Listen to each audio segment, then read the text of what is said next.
ఒక శాంతమైన గ్రామంలో పచ్చటి పొలాల మధ్యలో రాజు అనే ఒక సాధారణ రైతు జీవించేవాడు. అతను సాధారణ జీవనశైలిని అనుసరించేవాడు. రోజులు తన పంటలను చూసుకుంటూ భూమిని ప్రేమగా పోషిస్తూ గడిపేవాడు.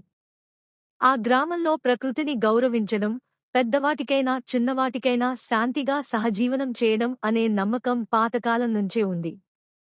ఒక చల్లని ఉదయం రాజు తన పొలాల్లో నీటి పంపుతుండగా పంటల మధ్యలో ఏదో విచిత్రంగా పడి ఉండటాన్ని గమనించాడు.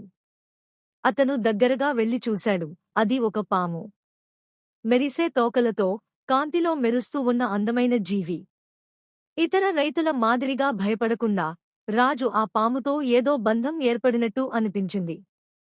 భయం కాకుండా అతని మనసు జిజ్ఞాసతో నిండిపోయింది.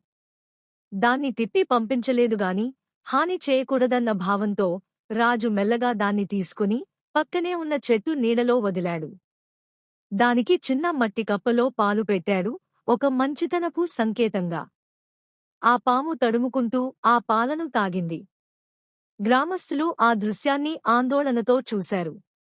కొంతమంది హెచ్చరికలు చెబుతుంటే మరికొందరు రాజు దయను ప్రశంసించారు.